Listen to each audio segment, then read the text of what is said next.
Mist pressed low over South Meadow that morning, the kind that folded sound into itself and made the world seem small and tender. Catherine lit the stove with practiced hands and listened to the soft breathing of her children. A kettle began to murmur.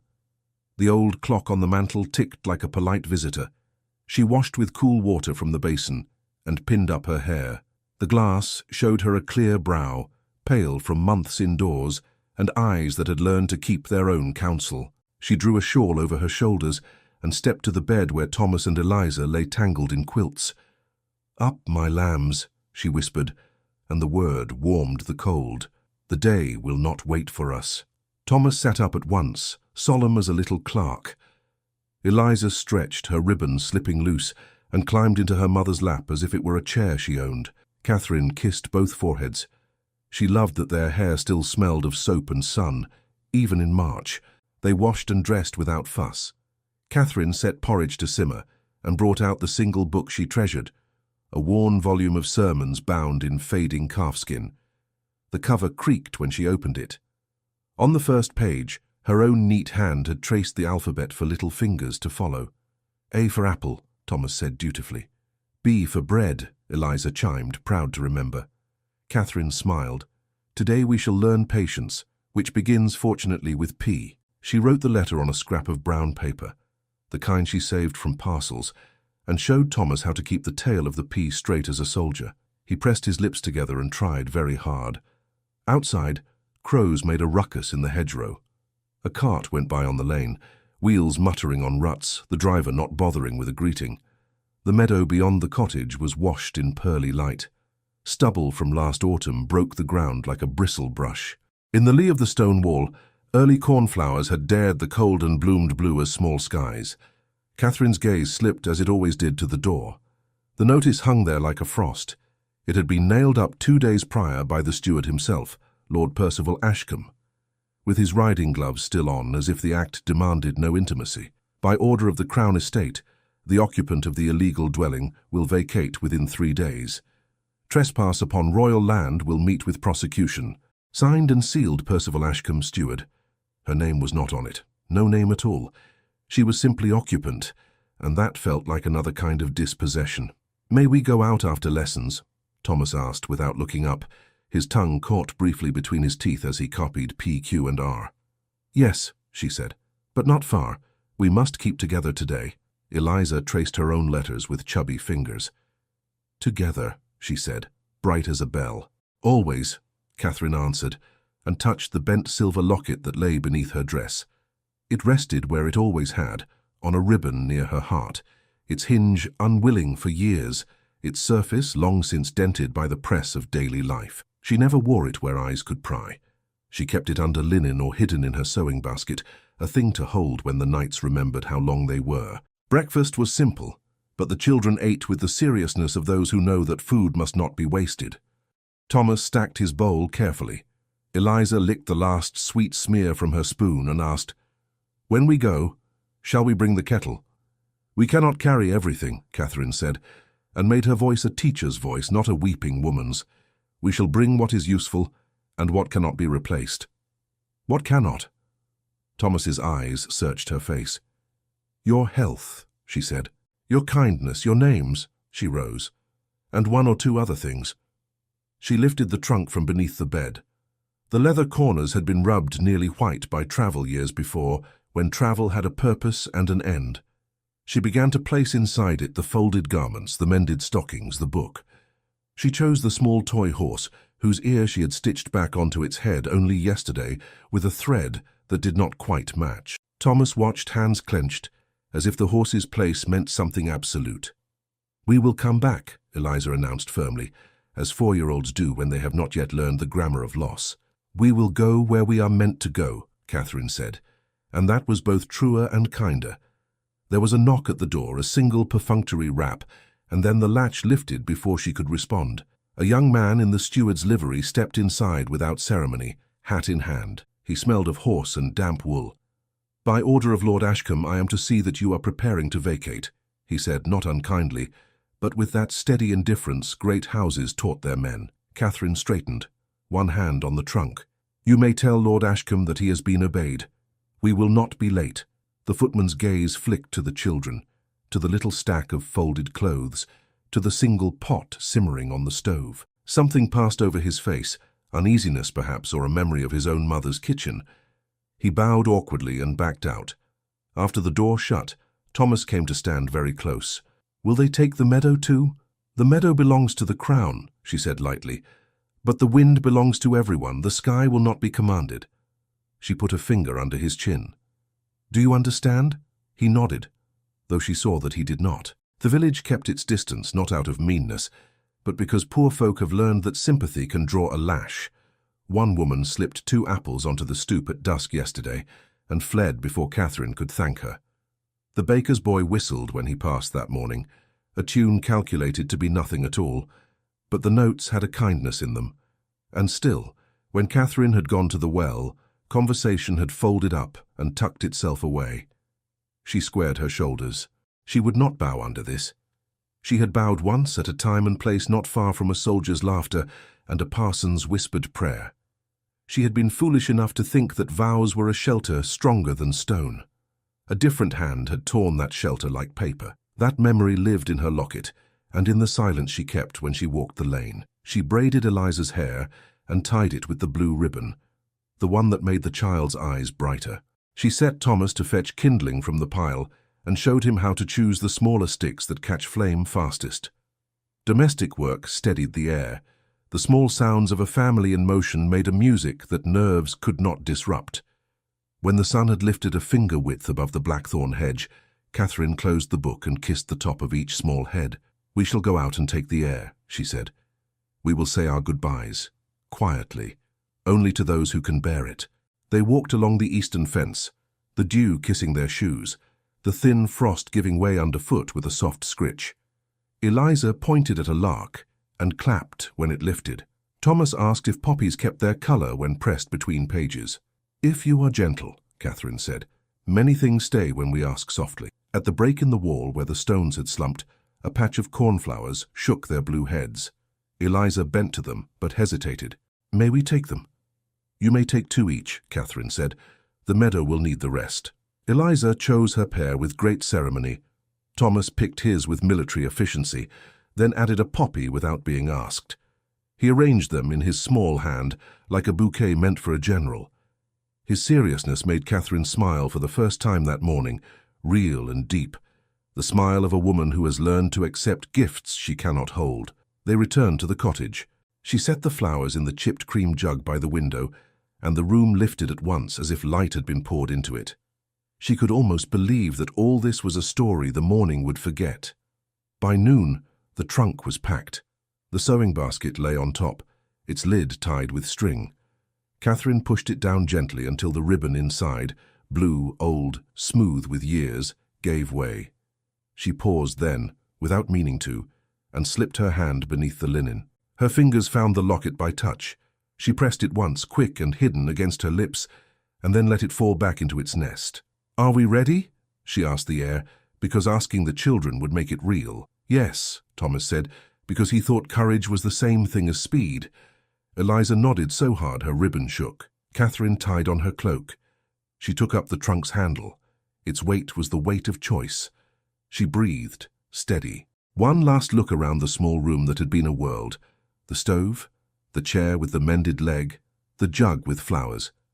She reached for the jug, then let her hand fall. The meadow would keep its own. On the lane, a pair of boys loitered as if by accident. A farmer passed and touched his cap without meeting her eyes. Mrs. Hart, the housekeeper from the castle, who sometimes came into the village for cheese and gossip, was not in sight today. Perhaps that was a mercy. Catherine had no room left in her chest for pity. They had just reached the bend where the lane lifted toward the common when the sound came. At first it was far enough off that she mistook it for a gathering storm. Then it separated into its parts, the cadence of iron on stone, the jingle of tack, the deep-throated call of a horse that knows it is seen. Hoofbeats. Thomas looked up at her, questions flying to his mouth and dying there at her warning glance. Eliza's hand tightened on Catherine's skirt. A breath later, the pennon rose above the hedge, catching a thin wind, its colours clear against the pale sky. A royal standard, bright as a pronouncement. Catherine stopped where she stood, one hand on the trunk, the other on her daughter's shoulder. The first rider came into view at the crest of the hill, dark against the light, posture crisp, as if the air itself demanded obedience. Behind him, livery. Thin front, a face she did not expect to see on this quiet road in all her life. Prince William himself rode into the meadow to enforce the writ. The riders drew up at the break in the hedge, hooves sending splinters of flint into the grass. The royal standard hung like a command. Villagers came from doorways and lanes the way swallows come to a wire, silent, curious, cautious. Prince William sat his horse with the ease of a man who belonged anywhere he chose to stand. His coat was plain for a prince, dark and well cut, his gloved hands quiet on the reins. Only the set of his shoulders betrayed the habit of command. He surveyed the cottage, the trunk, the woman with a straight spine and a simple cloak, and the two children pressed close to her skirts. Behind him, Lord Percival Ashcombe smoothed the edges of the writ he had brought, the paper crisp as fresh ice. His mouth had the permanent bow of a man who believed that his devotion to rules excused any cruelty. He signalled, and a groom stepped forward to take the prince's horse. William dismounted without haste. His boots touched the earth, as if the earth made terms with him. He came forward a few paces and stopped, leaving space that felt like a test. "Mrs. he began. Not quite a question, not quite an invitation. "Catherine Harrow," she said, and lowered her head in the degree that was proper, no more. She felt the weight of every eye on her skin like rain. Lord Percival cleared his throat and unfolded the paper with a flourish, turning his back slightly so that his voice would carry to the gathered ears. "By order of the Crown Estate, the occupant of this illegal dwelling must vacate immediately. Trespass upon royal lands is a prosecutable offence. Failure to comply will result in removal by force and the seizure of goods to cover damages. Signed, Percival Ashcombe, Steward, and countersigned by—" Catherine's lips tightened, but she said nothing. She had already read each word twice on her door and 3 times in her mind. William's eyes went to the notice nailed to the cottage, and then back to Catherine's face. There was nothing to soften in his expression, nothing to harden. It was simply a face that had learned early that it could not please everyone, and must not try. He spoke as if each word had been weighed before morning. "Do you understand the law as it stands?" he asked. "I understand the words that have been used to hurt me," Catherine replied, her voice steady. "I understand that my dwelling stands where it is unwelcome. I also understand that I have 2 children, and nowhere to set them that is not this earth." She lifted her chin. "I will obey what is ordered." A murmur passed through the village like a wind turning leaves. Percival's shrug said it would be easier for everyone if people would keep to their places. The steward held up the writ to the prince. "If you will, your highness, your seal will render the removal immediate. There has been an unfortunate tendency to delay among the undeserving." Catherine felt the sting of that word, undeserving, even though it slid past her like a blade she refused to catch. She kept her eyes on a point just beyond William's shoulder, where a robin darted in and out of a bramble. Thomas shifted beside her. She felt his hand, small and damp, seek the hem of her cloak. Eliza looked up, wide-eyed and grave, her ribbon already sliding toward one ear. William reached into his coat for the signet he wore on a cord when not on his hand. He turned it between his fingers. The ring flashed once in the thin sun and then went dull, like a coin someone had breathed on. Percival began to read the writ again, louder this time, as if volume could launder intent. He pronounced each clause with relish. The words immediate, illegal, and force sounded astonishingly large in such a small lane. Catherine's throat burned. She swallowed it down. She would not offer these men the satisfaction of tears that could be catalogued as another weakness. She placed her palm on Eliza's head and smoothed the ribbon without looking. Thomas tugged her sleeve. He had understood only that something grave was happening, and that adults sometimes needed small ceremonials to make gravity bearable. He glanced at the jug in the cottage window, where the cornflowers and the single poppy bent in the draught. He looked back at the prince's face, which was familiar to him the way coins are familiar, seen but not understood. "May I?" he whispered. She did not trust her voice. She nodded once. Thomas let go of her cloak and stepped forward, his little boots making 2 dark ovals in the dust. Eliza, not to be outdone by a brother who was only taller by inches, followed, clutching the stems she had picked with such care. Percival paused, annoyed by the interruption. Thomas stood before the prince and lifted the bouquet in both hands, as if presenting arms. "For you, sir," he said very earnestly. "From the meadow. We are going away, and thought you might like them to stay." Eliza held out her 2 cornflowers, blue trembling against her fingers. "They are nice," she said, in the tone of one offering incontrovertible truth. The Lane drew a breath and forgot to let it out. Catherine felt every muscle in her body go weightless, with terror and pride. William looked down at the children. The wildflowers were ridiculous things in a world of vellum and seal, of boundaries drawn by men who would never bend to pick anything from the earth. He did not move for a heartbeat. Then he took the bouquet, as if accepting a dispatch on the field, care and gravity in equal measure. "Thank you," he said, and the words were softer than the rest of his voice had been. He looked at the petals as if they had some code in them he had not yet learned to read. The hand holding the signet closed slowly, as though the metal had grown warm. Thomas, uncertain whether that was enough, did the only other thing he knew. He straightened his small body, lifted his right hand with all the precision he could summon, and gave a salute he had practiced in secret behind the cottage more times than his mother knew. The movement brought a light into his face that chased away its pallor for a moment and made a dimple appear that did not often show. Catherine saw that dimple and felt that old ache, the one that lived under the locket. She pressed her palms together to keep from reaching for him. William's mouth tightened a fraction, then eased. He had been saluted 1,000 times by men who owed him obedience and wished him dead, by boys who wished to be men and did not understand the cost. This salute was different. It carried no ambition, no calculation.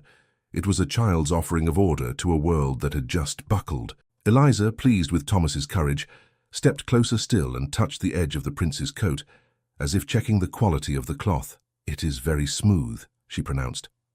Percival flicked a look of alarm at the proximity, then recovered his disdain. He moved forward, snapping the writ to attention as if paper could stand at parade.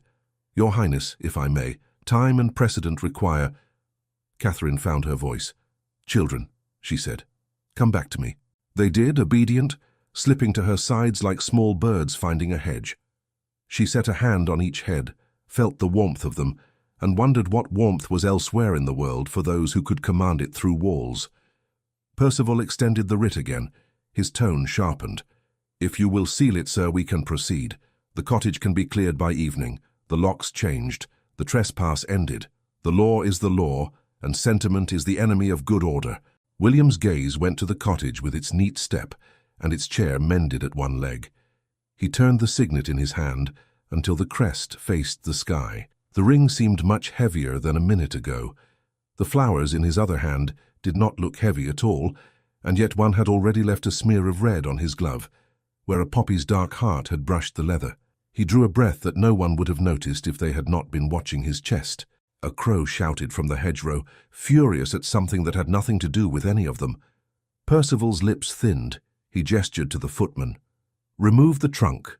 The order stands. We will be efficient at least." He took a step as if to sweep them into action, as if human lives could be briskly shelved like ledgers. Thomas flinched, and the flinch went through Catherine like a blade. She tightened her hold on his shoulder until he looked up and saw her face and steadied under its command. Percival moved to usher them off the land, shoes grinding on the grit, voice beginning its loudness again, when the prince's voice, quiet but cut to the measure of command, broke the ritual with a single word. "Wait." The word cut the air like a held door. Percival stopped, offended by grammar he did not control. The footmen froze where they stood with hands half extended toward the trunk. Even the horse nearest the prince turned an ear. William faced the steward without raising his voice. "The eviction is stayed," he said. "I will not see a woman and 2 children set upon the road before nightfall." Percival's brows climbed to a place that suggested treason. "Your Highness, the precedent is mine to set," William said, the mildness not softening the iron. He turned to Catherine. "Mrs. Harrow, there is space in the laundry wing at Hawthorne Castle. You and your children will be housed there, temporarily, while suitable arrangements are made."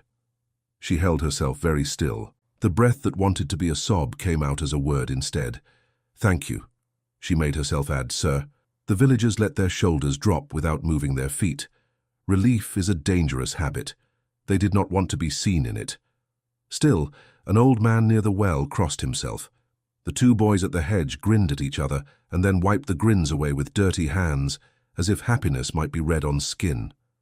Percival tried again. If we lodge one trespasser, we must lodge 50. William glanced at him in that way some men have of turning a look into a wall.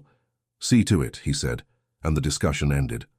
A cart was brought, not the grand carriage, but a steady farm wagon whose boards had known potatoes and barley. Catherine lifted the trunk. A footman reached for it, but she kept her hands on the handle and passed it only when her grip had said enough about what it contained. Thomas climbed up, earnest in his effort to be useful. Eliza pressed her face into Catherine's skirt to hide a smile. The prospect of a castle meant nothing beyond stories of kitchens and pie. As they set off, the lane unfurled itself like a ribbon. Catherine did not look back at the cottage. She knew the shape of the chair's shadow on the floor and the scent of the stove's iron when it cooled. Looking would make the room come after her like a loyal dog. She could not have that today. The road rose gently toward Hawthorne. The castle showed itself by degrees. First the outer wall embraced by ivy, then the squared shoulders of the gatehouse, then the lift of the east tower against the sky. The stone had weathered to the color of patience. The gates opened without ceremony. Inside, the courtyard rang with the thousand small clatters of a house that believes it is a world. A smith's hammer, a boy's laugh, the slap of rugs, the bark of a dog that fancied himself a soldier. Men doffed caps, women in aprons spared the charity of a glance or none at all. Kindness and curiosity wrestled each other in faces. No one addressed Catherine directly. That too was a charity of a kind. The cart stopped near a door half hidden by a screen of clipped yew. A woman with a linen cap and a posture that neither bent nor bowed stood waiting. She had a face that had forgotten how to be startled. "Mrs. Hart," William said. "This is Mrs. Harrow and her children. Find them rooms in the laundry wing for the night. They are to be fed, warmed, and treated with respect." Mrs. Hart inclined her head, as if she had been planning to do precisely that since before she was born. "Very good, sir." She turned to Catherine. "Come, my dear. We will have the steam going and your fingers thawed before the kettle can fuss about it." Catherine stepped down, her leg suddenly more straw than bone. "Mrs." Hart's hand did not take her elbow, but it hovered at the space where it might have been needed, and that was better than pity. Inside, the air changed at once. The laundry rooms were a different country than the courtyard, damp and fragrant, alive with human work. Copper tubs stood like polished moons. Steam rose to the rafters and turned the light soft. Women moved through it in rhythms that would have made music if one had had time to listen. Pegs marched along the walls with men's shirts hung like flags of surrender. Somewhere a small boy tried and failed to stifle a giggle. A girl hissed at him to behave. Life held its own, despite everything. Mrs. Hart sat Catherine at a scrubbed table and put into her hands a thick cup of tea that had been steeping for someone else. "We will find more cups," she said to no one in particular, which is how true authority speaks, "and a slice of bread for each, with a scrape of butter if cook can be bullied." Thomas, surveying the realm, tried to be correct, but a yawn asserted itself and broke his gentleman's composure. Eliza, meeting her first basin as big as a bath, leaned over it like a sailor over a rail and laughed when the steam kissed her cheeks. Catherine touched the cup to her lip and nearly cried at the taste because it was affectionate. Mrs. Hart pretended not to see the flood behind her eyes. Instead, she laid a hand briefly over Catherine's on the table. It was the hand of a woman who had carried 10,000 trays and 100 burdens that were not hers. "You own more honor than they, my dear," she said, in a voice pitched for the human ear rather than the castle's. "Carry it like a lantern. We will not let you lose your way." The words went into Catherine like bread goes into a body that forgot it could be fed. She nodded. "I will work for our keep." "You will rest for an hour," Mrs. Hart said. The kindness suddenly edged. "Or you will find that you have made an enemy." There was no offense in it, only a boundary, kindly drawn. A maid brought 2 stools. Thomas was given one, and on it a cracked wooden horse appeared as if the castle had read his mind. Eliza was handed a cup with its handle mended by a bit of twisted tin, and she regarded the fix with approval. Catherine drank her tea and let the heat work like reason does quietly from the inside out. She felt the humiliation in her bones, yes, the sense of having been paraded under the eyes of those who knew her as a woman who paid for flour by counting out pennies smooth with use. But she also felt a thread of something she had not trusted in a year, the notion that even a world ordered by other people could be made to tilt a little if a person held steady. Above stairs, the castle's other world moved around in quieter shoes. William went to his study, while his horse was led away. The room held a simple desk and a window that took the measure of the east lawn. On the wall hung a map of the estate, and, more intimidating than that, the portrait of an ancestor whose idea of mercy was probably leaving a conquered village with half its goats. William sat and took up a pen. The steward's writ lay before him like a dare. He slid another sheet on top of it and wrote a suspension of the order in a hand that did not hurry. He sealed it with the ring that had hovered in his palm beside Wildflower's only moments before. The wax held the crest and then cooled as if nothing had happened. He kept looking at his own name as if it were a thing he had found in someone else's pocket. It was a sound he had been raised to answer to without thinking. Today, it felt like a question. He thought of the boy's salute and the ridiculous earnestness of it. He thought of the girl's fingers, smoothing the edge of his coat without guile. He thought of a woman standing very straight and answering the law without begging. Something in him, long trained to stand to attention when duty spoke, found that duty had used the wrong voice this time. There was a knock. He did not say enter. The person who owned the knock would come in whether the syllable existed or not.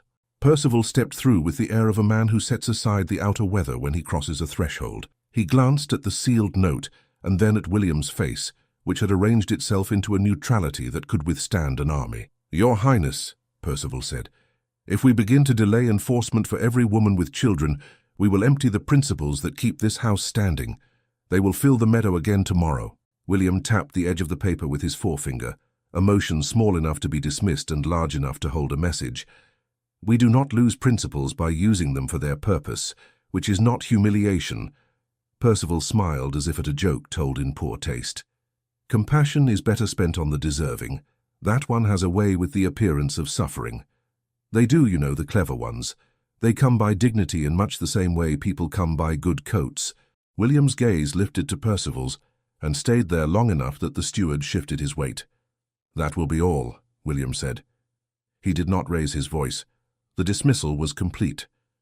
Percival bowed himself out, face smooth again, but a small rage ran along the edge of his mouth like a blade tested with a thumb. He would not forget the setback. Men like that did not. Back in the laundry wing, Mrs. Hart had commandeered a pallet for the children behind a screen, where clean linen hung in sweet folds. Thomas allowed himself to sit on the edge, then tipped and was asleep with his boots still on. Eliza curled beside him with the artless grace of the very young, her hand flung open, palm up, as if the morning had finally convinced her it did not want anything from her. Catherine stood for a moment and watched them breathe. The rise and fall of their chests made her think of boats on a quiet tide. She brushed hair from Thomas's brow and felt the small heat that children carry like their own weather. Here, at least, air was warm and no one shouted. Mrs. Hart returned with a basin and a cloth. "Warm water," she said. "For your face, it changes the way a person meets the world." Catherine wiped her skin and winced at the tenderness she had been too busy to notice. The cloth smelled of soap and lavender. She felt a little foolish using such comfort, as if it belonged to a different rank of need. But she did it anyway, because refusing kindness is another kind of pride, and she had quite enough of one. "I will earn my keep," she said again, softer. "And you shall," Mrs. Hart said. "We will set you to mending after supper." The gentlemen ruined their cuffs as if thread grew on hedges. The faintest smile found its way to Catherine's mouth. "I am equal to ruined cuffs." "You look equal to much else," Mrs. Hart replied, and turned to Harry, a scullion who, left to his own devices, would have boiled the same pot twice in confusion. The hour tilted. Afternoon light came in slant, kissed steam into gold, made the buckets shine. Catherine let her shoulders drop an inch. Everything would have to be managed again after that inch was reclaimed, but for a moment she allowed herself to breathe like a woman with a roof that would last the night. Above, in the corridor that led from the main stair to the private rooms, a sound gathered. Iron rings against leather, the faint perfume of travel, the quick, light laughter of someone who found the world's obstacles amusing and other people's boundaries optional. A carriage rattled into the courtyard like a visiting opinion, and the courtyard, which had been content to be itself, remembered to be an audience. Footmen went out. Doors were opened. A figure descended in a fall of pale silk and pale malice. Lady Beatrice Montford, cousin to the prince who wore her refinement like armour and her wit like a dart, looked around as if taking inventory of a province she intended to tax. She removed her gloves finger by finger, slow, the way some women read a room. Then her gaze, bright as a blade and pleased with its own edge, swept past the archway toward the service corridor at the far end, where Catherine, following Mrs. Hart's nod, had just stepped through the doorway with the laundry's steam curling about her like a veil, and Beatrice saw her disappearing into the servants' passage. Evening took its time in the laundry wing, lingering in the rafters while steam made its own weather, and the women finished the last loads as if they were closing a book. Mrs. Hart settled Catherine and the children in a narrow room that smelled of clean linen and beeswax. 2 pallets lay side by side beneath a small window that admitted the pale light left over from the day. The walls were whitewashed and unadorned, which suited a heart that had seen enough ornament for a lifetime. "Rest an hour," Mrs. Hart said, setting a chipped mug on the table where a candle waited. "Then come to me. There are cuffs in need of mercy, and a pair of stockings that have lost all hope." Catherine tucked the children under the coarse blankets. Thomas clutched the wooden horse he had been given, though its ear dangled sadly again. The old repair undone by a boy's loyal hand. Eliza wriggled down until only her eyes showed, bright and tired, and whispered, "Are we safe?" "For tonight," Catherine said, smoothing the blanket, "and tomorrow has not yet asked permission to come in." Mrs. Hart left the door on the latch. The corridor beyond hummed with the small good noises that mean work and peace.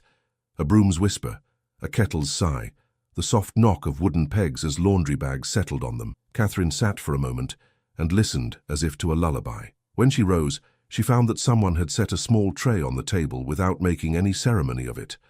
A bowl of broth, thick with barley, and 2 slices of brown bread cut with a handsome hand. The smell reached her like an embrace. A folded note sat beside the bowl, written in a firm, unfamiliar script, "For the children when they wake." No signature. She smiled, despite herself. The bow to anonymity felt like a prince trying on humility and finding that it did not pinch. By the time Thomas and Eliza stirred, the broth had cooled to a temperature acceptable to mothers and unacceptable to impatient mouths.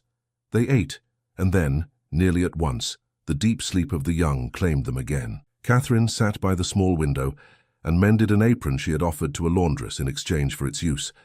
The needle worked like a creature with its own mind, in and out, soothing as a psalm. A knock sounded, soft and prudent. Mrs. Hart slipped in with a parcel wrapped in linen. "Found this in the carpenter's shop," she said, and unwrapped a revelation. The wooden horse, ear reattached by a dowel, and polished until the old wood remembered that it had been a tree. "They're quicker than saints, those men, when a child's heartbreak is about." Catherine laughed, the first free sound her throat had made all day. "You have the management of miracles, Mrs. Hart." "I have the management of doors," Mrs. Hart replied. "Some I open, some I keep shut. Speaking of which, when the children are deep enough that thunder would be a lullaby, take yourself for a turn. Only a short one. The house will feel you properly if you let it." Catherine hesitated. "I do not wish to be found where I ought not." "Then keep to the portrait gallery," Mrs. Hart said, sly kindness threading her tone. "No one ever thinks they belong there, so you will not be alone." She went, leaving behind the candor of a woman who had long ago stopped believing that gentility belonged to the people who owned the word. When night had knotted itself fully across the sky, Catherine drew on her shawl and slipped into the corridor. She moved as a woman who knows how to be small in the world she is in, without apology. Lamps in the main passage had been turned low, but enough light remained to show the way to the gallery, a long, high room with a parquet floor and a ceiling painted with a sky that had never been seen by anyone who worked for their bread. The portraits hung in a confusion of centuries. Men whose wigs were taller than their minds, women with mouths like rose leaves and eyes that could not be trusted, children caught still and sweet in the moment before they learned to hide their hearts. Catherine walked the line of faces and let her own soften. She'd always loved art, not for its pretensions, but for the way a painter could sometimes catch a truth that words would only muddy. She stopped before a canvas of a woman in a simple gown, her hand resting on a chair rather than a jewel. The painter had given her a mouth that was made for kindness. In the corner, beneath the flourish of a name and a date, a hawthorn flower had been tucked by the artist into a still life on the table beside her. A small white star. "You like her," a voice said, quiet, not far behind her. Catherine turned and found the prince at the far end of the room, as if he had been deciding whether to intrude upon his own house. He wore no sash and no sword. The simplicity made him handsomer and more dangerous, because it meant he trusted his name to do his work. "She looks as if she would own no one's fear but her own," Catherine said, before she could remind herself to measure each syllable. He came forward a few paces. The gallery lights made his hair seem darker, his eyes lighter. "My great-grandmother," he said. "She had the habit of pitying people who did not know they needed it. My grandfather resented her for it. He preferred the virtue that could be tallied." Catherine returned her gaze to the painting. "Pity has its uses," she said. "Kindness more. Kindness is a more difficult law," he said. "It refuses to obey when told to draw a line where a mapmaker would prefer one." She almost smiled. "Maps are useful," she said. "I imagine a prince requires them." "A prince requires a great many things," he said. "Whether he requires them because he is a prince, or whether he is a prince because he requires them, is a question that would amuse a philosopher and exhaust a housekeeper." Some distance down the room, a door opened onto a balcony walk. A footstep counted itself out and paused. Catherine felt it more than heard it. There is a particular hush that unfolds when someone stands half-hidden, listening with interest that is not benevolent. She did not turn toward it. The hair at her nape warned her. The air changed the way it does when one steps from shade into a beam of sunlight. She thought of the carriage, the silk, the gloved hands. Lady Beatrice was near. William seemed to feel the shift as well. His posture altered so little that only a trained courtier would have named the change. He looked past Catherine's shoulder at a naval scene whose ships wore sails like proud shoulders. "Mrs. Harrow," he said, voice easy but intent, "you are safe here for the night. Tomorrow we will speak of the next days. No action will be taken without my knowledge." She inclined her head. "I am grateful." He studied her face, and she let him. Men like him were not accustomed to being allowed to look without compliance accompanying the permission. Something in her steadiness interested him more than a curtsy would have. He nodded once, as if concluding an argument he had been having with himself. "I owe you a courtesy I have not yet shown," he said. "Not charity, courtesy. When a person suffers an injustice, public correction is due as well as private comfort." "I ask for nothing public," she said quickly, remembering the lane, the way the village's eyes had pressed into her skin. "I know," he said, and the acknowledgement was as gentle as the broth had been. "It is yet owed. I intend to offer you my arm at the Nottingham Assembly tomorrow evening." She blinked. The room did not tilt, but it considered it. "Sir, there will be talk whether I do or not," he said, plain as slate. "Let the talk be of what I choose, not what I hide. If I walk into that room with you, some mouths will close and others will open, but they will open on different words." She thought of her children, of Thomas's salute, of Eliza's trusting breath against her cheek. She thought of dresses that were not hers and shoes that did not belong to her feet. She thought of the cost of being seen and the cost of being erased, and how each had nearly undone her. "Princes may choose the words others speak," she said softly. "Women have fewer choices in that regard." "Not in my house," he said, and the quiet in his tone dared contradiction. "I cannot change the centuries before we were born. I can change the next evening." Her mouth set. "At what price to you and to me?" "To me," he said with a half-smile that did not reach the old sorrow in his eyes, "the usual, counsel without courage. To you, the sharpness of women who have never had to count their coins and men who fear they will. But you will not go unarmed. My arm is not armor, but the room will think it so." From the balcony walk, a thread of laughter unwound and died. Beatrice had heard enough to season the morning's gossip without burning it. Catherine kept her eyes on the painting. The hawthorn in the corner seemed suddenly to glow in the lamplight, a small star pinned to a memory. "I do not desire the sensation," Catherine said, honest as habit. I desire quiet. So do I, he said. So do most decent creatures. But there are moments when quiet consents to wait. And we must consent too, for the sake of what follows. A movement at the far end of the gallery drew his eye. A footman, brief as a shadow, slipped in and laid a folded shawl over a chair near the door. Mrs. Hart's work, Catherine suspected, arrange comfort and then let men believe they had done it. William gestured, almost apologetic. If you refuse me, I will not press.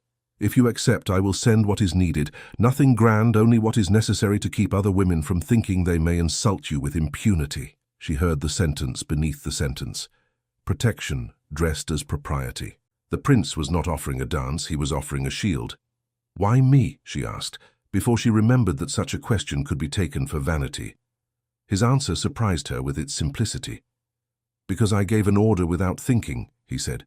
And the cost of thinking late belongs to the person who thought late, not to the person who would have had to bear it. Because your children handed me wildflowers, and I have been handed worse in my time, when I deserved it more.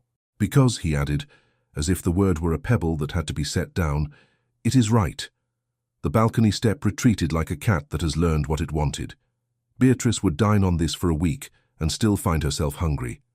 Catherine let out a breath she had not known she kept caged. She looked at the painted woman's steady mouth, then at the prince's tired eyes. She thought of Mrs. Hart's lantern, the one she was meant to carry. It would be brighter in a room full of people who wanted it extinguished. He waited without fidgeting, as if accustomed to the space between question and reply, as if he had learned somewhere that forcing answers was the worst way to get them. The candlelight caught the edges of his hair and made a thin crown of it. He did not look like a man who enjoyed the theatre of being seen. That, too, mattered. The children slept 2 floors below, their bodies warm under borrowed blankets, their breaths counting seconds the way clocks cannot. The laundry wing would be kind again tomorrow, the steam rising, the mending basket filling, Mrs. Hart ruling her small kingdom with the benevolence of a general who preferred victory without noise. But the village would have already begun to talk, and the talk would not stop at the castle wall. Catherine knew that some storms once gathered must be walked through with one's chin up, one's hands steady, and one's heart kept where no weather could ruin it. William's hand did not reach for her.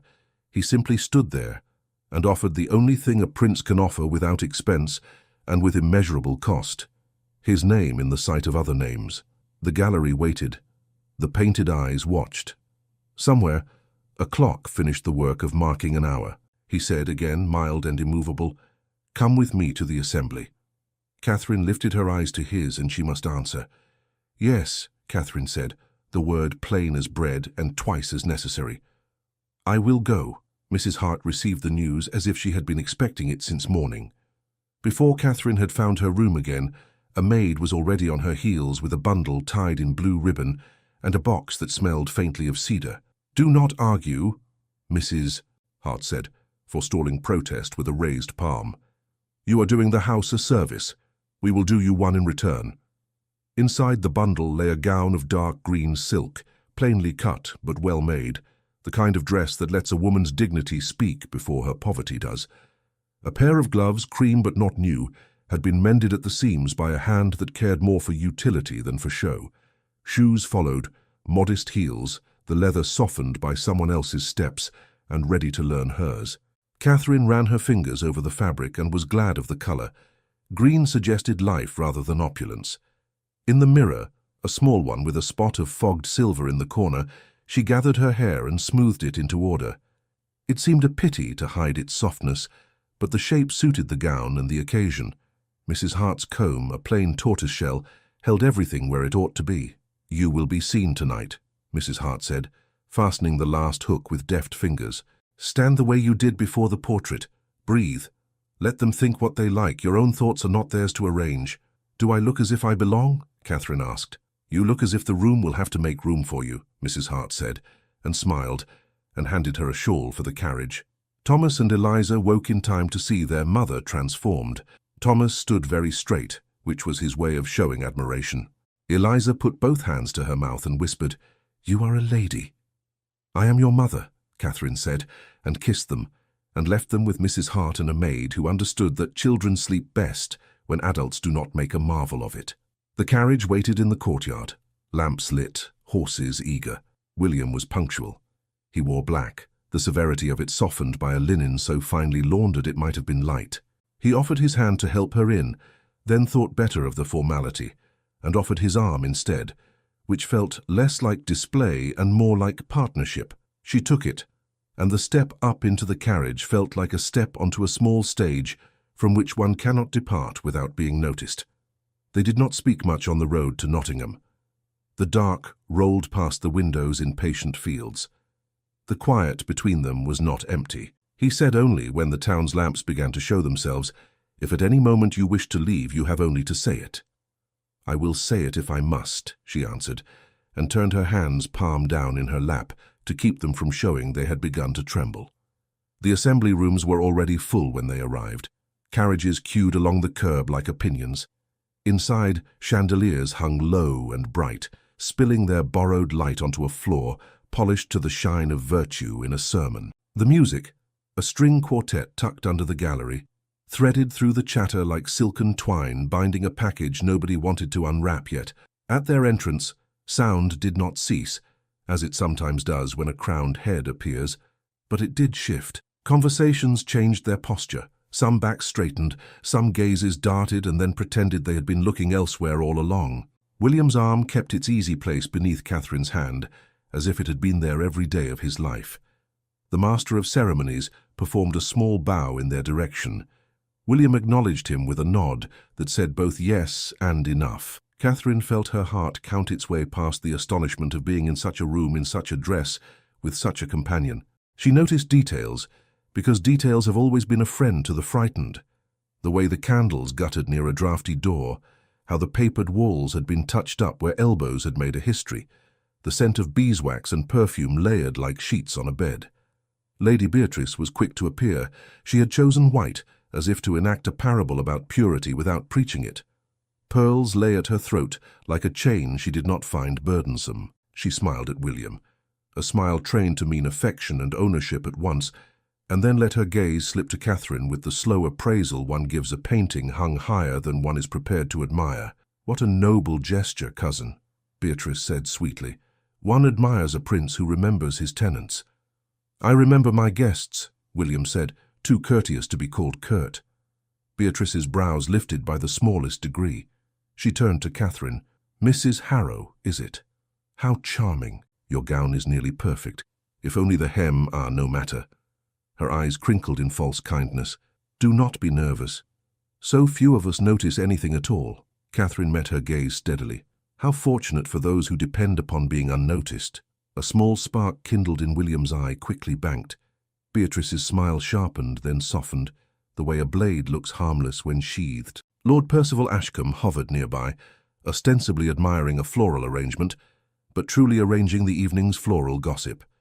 He drifted at just the distance that allows a man to say later that he heard everything purely by accident. William led Catherine toward the long room's center, where couples gathered in the pause before a set.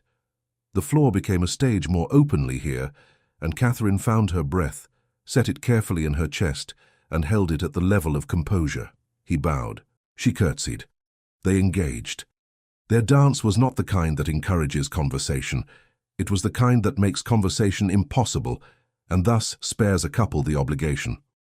Still, there were the small moments, hands touching, parting, rejoining, the press of movement that brings people near without intimacy, and then sends them away again with only a trace of warmth to prove they had met. Catherine kept her eyes level, her steps neat, her face free of alarm. The music coaxed her into a rhythm that was not yet ease, but which might have remembered ease if invited to do so. From the edges of the room, Beatrice's circle watched. Their whispers had the particular precision of women who have never had to doubt whether their own names would open a door. A gentleman with side whiskers, long enough to qualify as opinions, murmured something that made three ladies titter behind their fans. Lord Percival drifted closer and farther, like a tide that has forgetfulness for a habit. Between figures, William spoke without moving his lips much. "You have set the room a task it does not enjoy." "What task is that?" she asked, her voice low enough not to be counted as contribution to any chorus. "To think," he said. Her mouth tilted. I have found that some rooms resist, and some conquer, he returned, and released her hand to take another's, as the sequence demanded. They returned to each other and parted again in the pattern. On the third exchange, he looked as if to say more, then did not. Catherine understood that he was husbanding his words for when the music ended, and they would find themselves back on plain ground. When the set concluded, the applause was polite. Catherine felt the press of air around her shift once more, as people decided whether to approach, to ignore, or to pretend indifference. William reclaimed her hand, as if no decision on their part would alter his.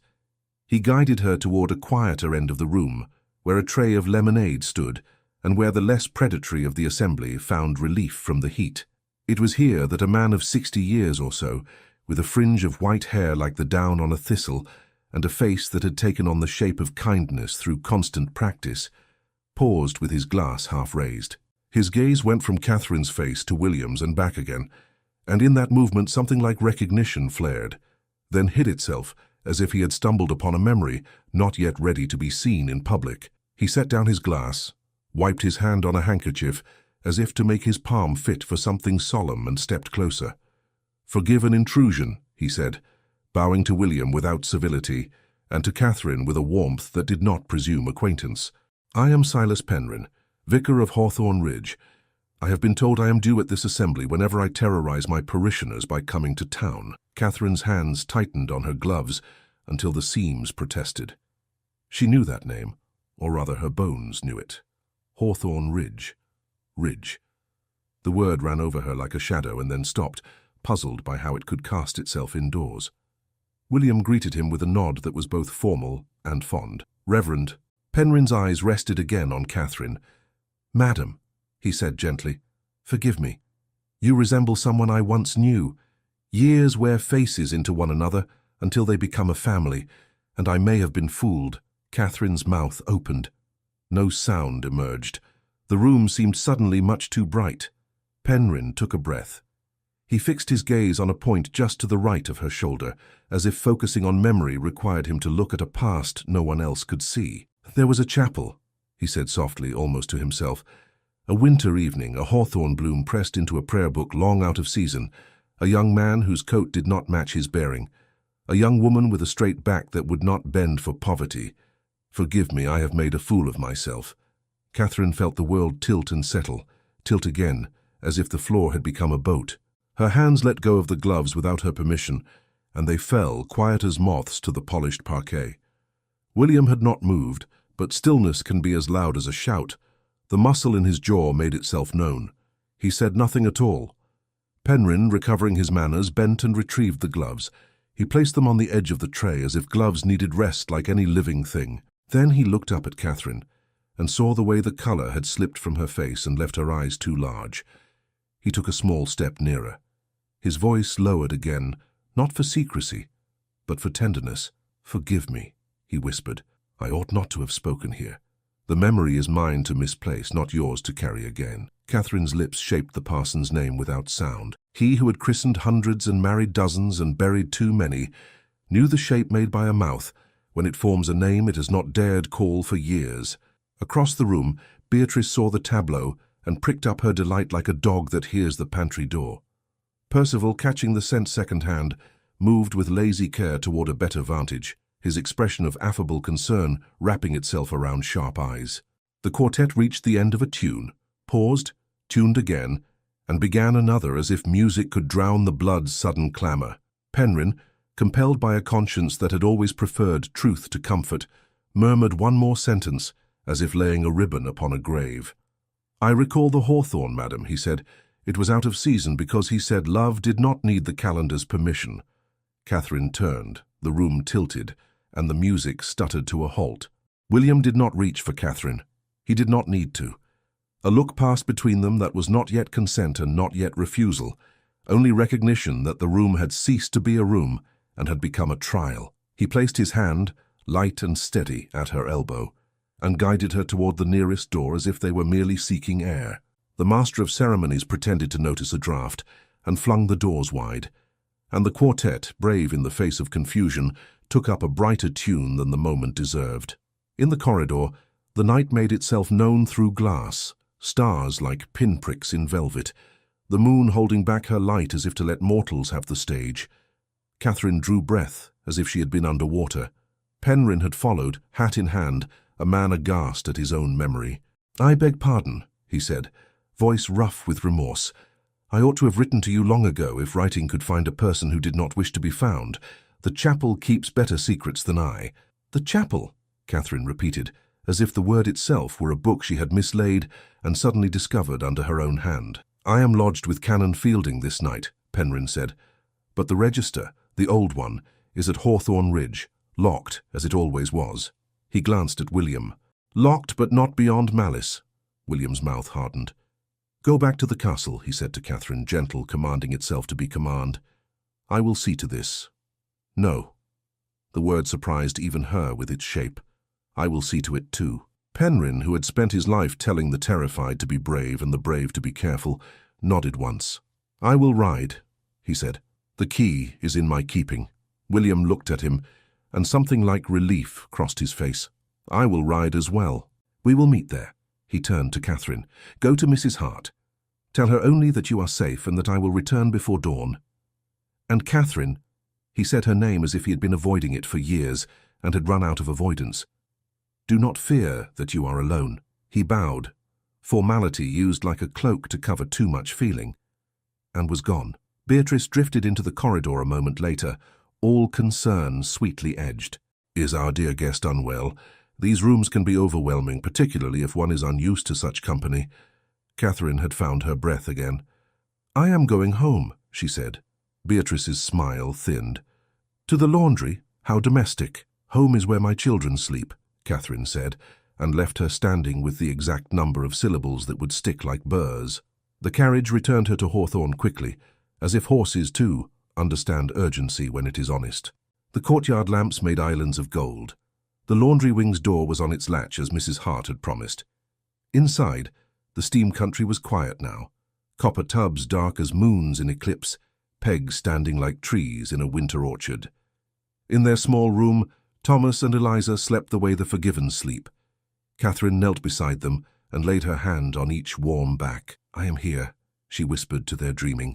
"I am here." Then she rose and tugged the trunk close, lifting the lid with the care of a woman who kept her life folded into a box.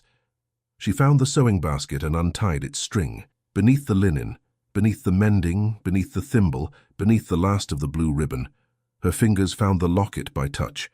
It was cooler than her skin, a small moon gone dull. She sat on the pallet and laid it in her palm. The hinge had refused her a dozen times over the last year. Grief and pride had refused to press harder. Tonight, grief and pride yielded to need. She pressed the catch with a thumbnail. It held like a stubborn thought. She breathed slow and pressed again. The metal relented with a little sigh, the sound a hinge makes when it remembers it was made to open. Inside, pressed flat and perfect, lay a hawthorn blossom, white and browned at the edges from years without air. Beside it, a tiny sketch.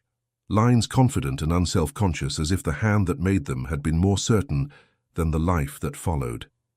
The initials were small and unmistakable. W. Her breath went out of her in a long ribbon. The memory came not in a rush but in a sequence. A winter chapel, candlelight ribboning the air, a parson's voice that trembled only when he spoke the word honor, a young man's coat too plain for the nobility in his bearing, laughter held in because joy knew it was a church. A hawthorn bloom lifted from his pocket, like something smuggled out of spring. He had pressed it between the pages of a prayer book and said, very low, "Love does not need the calendar's permission." He had kissed her with care, as if kissing were an agreement to tend a garden together. Later he had gone where ordered, promising letters. The letters had not come. The men who disliked mistakes had found their own way to burn paper. She touched the hawthorn with the tip of one finger, not to take it, only to greet it. The pressed petals did not crumble.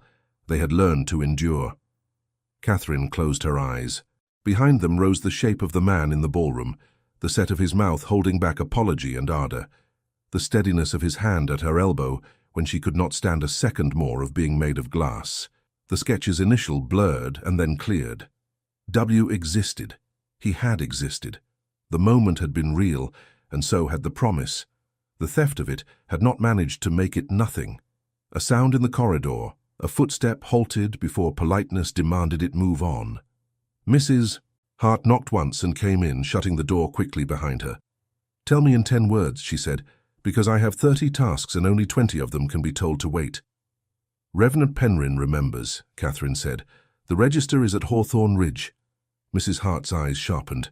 "Then someone will try to carry it off or set it alight." "I am going there," Catherine said, and Mrs. Hart opened her mouth to say absolutely not, then closed it, because absurd orders waste time. "Take my cloak," Mrs. Hart said instead, "and a lantern, and boots that do not leak. Leave the door on the latch. If you are not back before the cock thinks about it, I will come fetch you myself, and we will scandalize 3 counties." Catherine managed a smile that felt like a seam giving a little in the right place.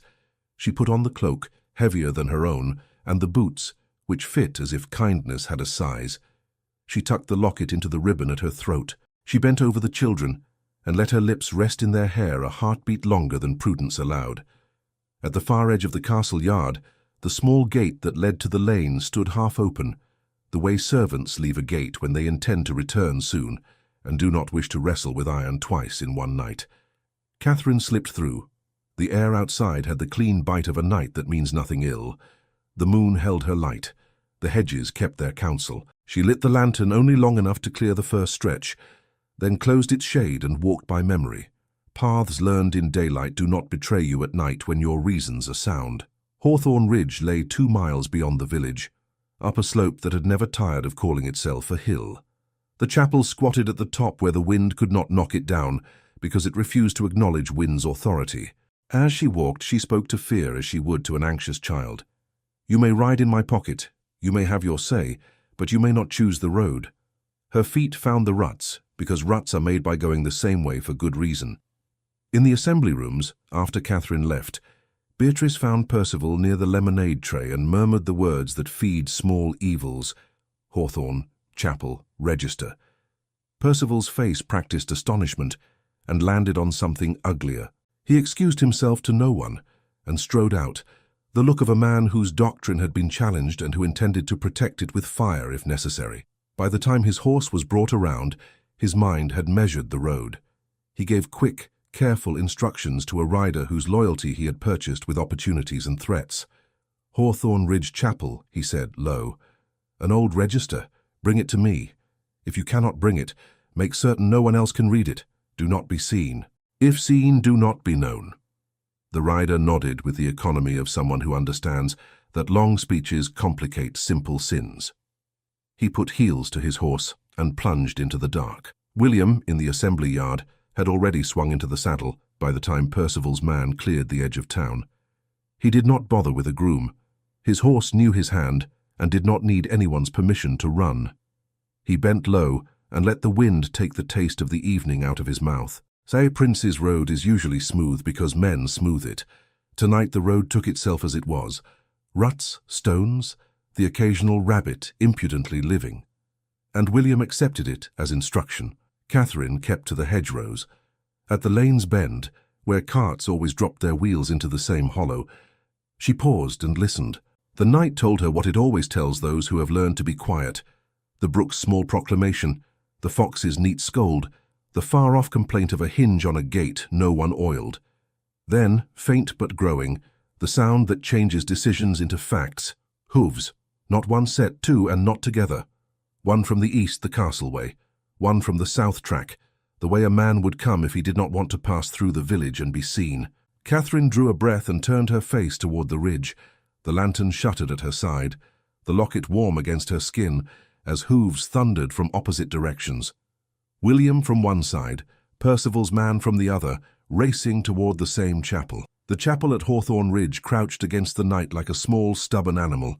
Its stones had learned to endure centuries of wind by pretending not to hear it. The yews along the path knelt in their dark prayers. Catherine reached the lich gate first, breath neat and controlled, lantern shaded. The door was barred from within, as any sensible parson would leave it after vespers. She laid her palm to the wood, feeling the grain. It was cool and smelled faintly of beeswax and the ghosts of Christmases. She listened. The chapel made the softest sounds a building can make, the creak that is only settling, the sigh of old timber remembering its own sap. Hooves approached. She slipped into the shadow of the yew, where a woman could become the absence of a woman if she kept her courage and her breath. The rider from the south track slid out of the hedgerow and dismounted at once, throwing the reins over the lowest branch without bothering to knot them. He moved like a servant accustomed to being invisible, deliberate, unremarkable, efficient. He tried the door and found it what doors ought to be at midnight. Disobedient. He swore very low, a word with too much hatred in it for such a small mouth. He set down a bag, the kind that holds tools for men who prefer to take, and pulled out a thin iron bar. Catherine's hands went cold.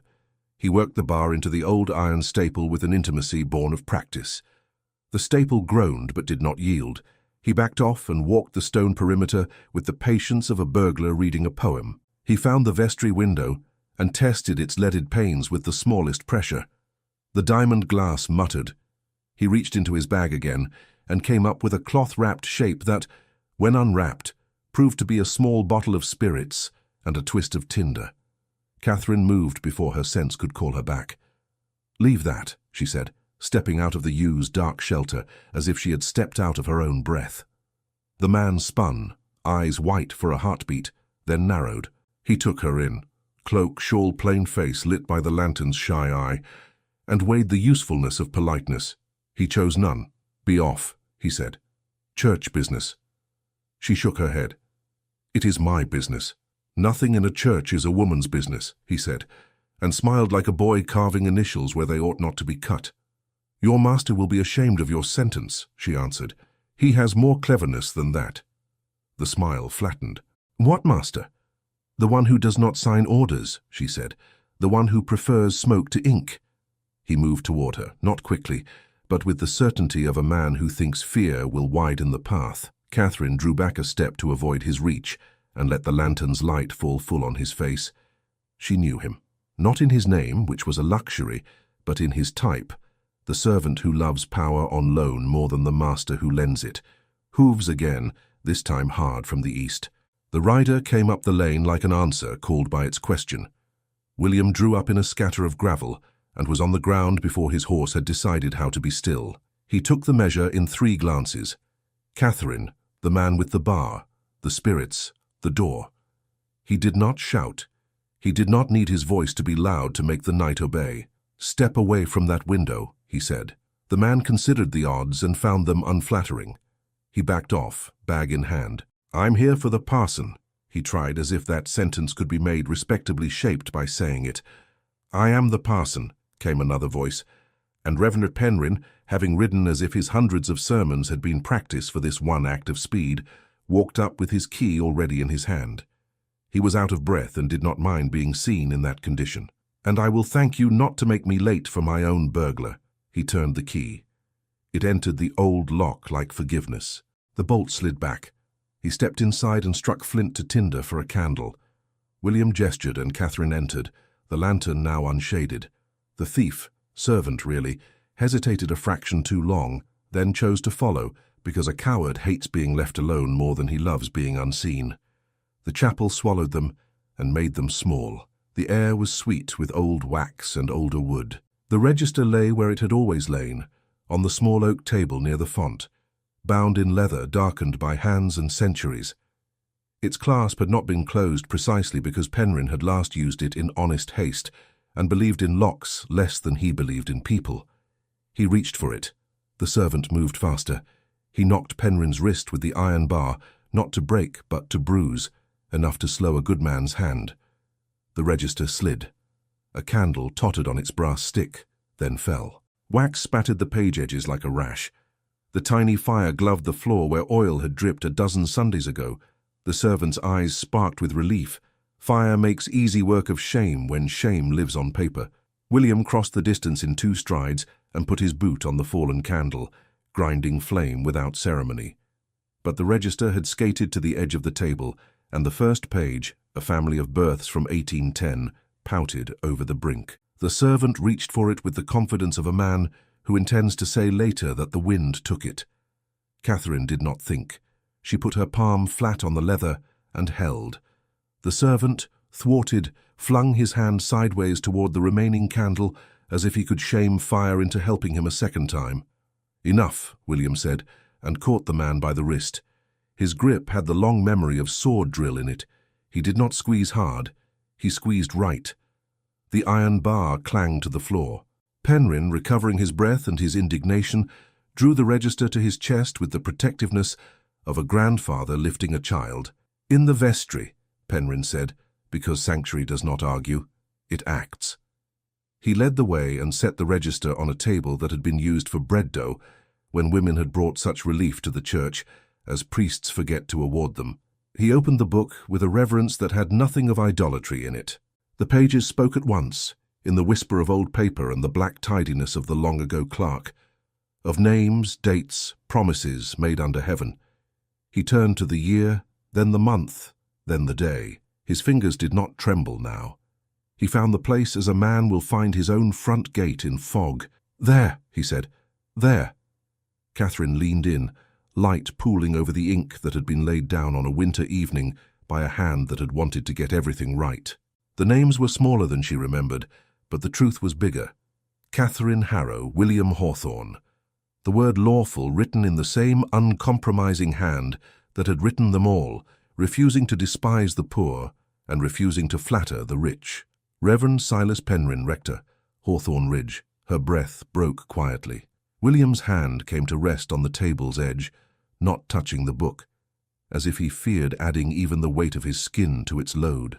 The servant shifted, measuring exits, the value of an admission against the cost of being caught without one. Penryn looked up at William, then at Catherine. He put his palm on the page, not to conceal, but to witness. "If I must testify to this in any court or under any roof," he said, "I will do so. The register is old, but my memory is not so poor that I confuse a hawthorn bloom in winter."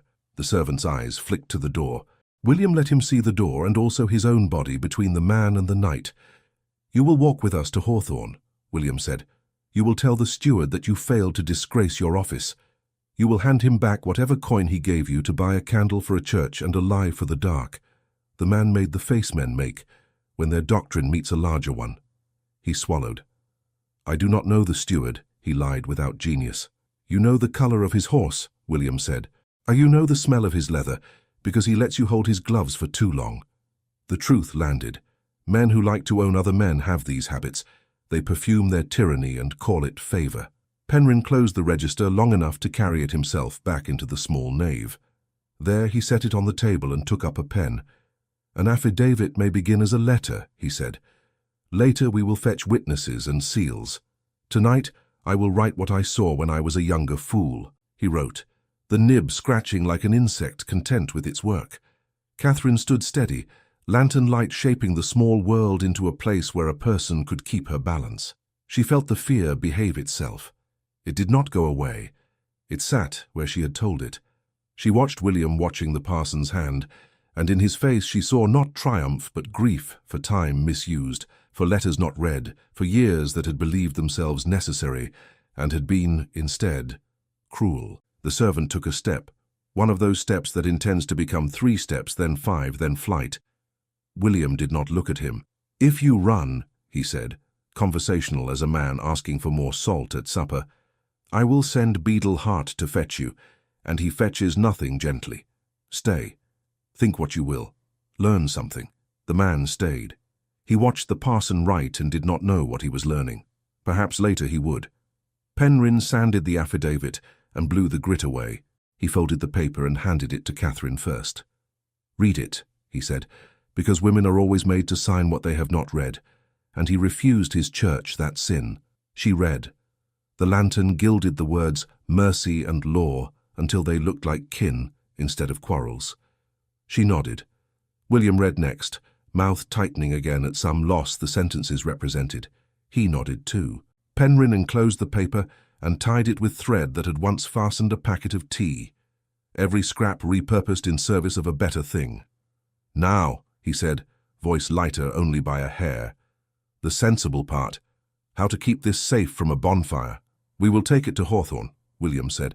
"My study has a safe that was made when my grandfather believed thieves were cleverer than the clergy." Penryn smiled, brief and kind. "They are clever enough to keep me employed," he said. He turned to the servant. "You will come and you will meet my churchwarden, who can tell when a man lies even when the man thinks he is still telling the truth." They stepped out into the night again. The wind had not improved its manners, but it did not worsen them either. The horses blew steam like dragons almost persuaded to be domestic. William helped Penryn mount. He held Catherine's elbow as she stepped up onto the borrowed mare the parson had ridden, an old creature who knew how to be trustworthy. Catherine's skirts arranged themselves without fuss, as if they too had decided to be brave. They rode down the ridge together, slow enough that the register would not feel as if it were being hunted. The servant came behind on foot, because dignity can be taught in little lessons. At the bottom of the hill, the lane widened and accepted them with the civility of a road that has carried more than one kind of journey. By the time they reached the castle, a thin seam of light had begun under the east. The courtyard had not yet woken, but it had begun to think about it. William handed his reins to a sleepy groom and led them not through the great doors, but through a side entry that had been meant for people who had business instead of ceremony. In his study, he spun the dial on the iron safe, the old mechanism complaining and obeying in equal measure. He placed the register inside as if laying a child into a cradle. He set the affidavit on top and closed the door. The heavy click sounded like a conversation finished. Penryn sank into a chair without apology.